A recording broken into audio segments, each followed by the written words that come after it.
Oh, here comes the... Frank, let others.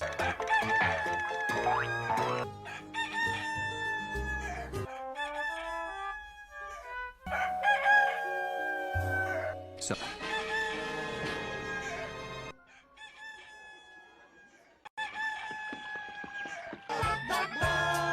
Farms, where they followed the farmers got bigger and bigger, and the plow...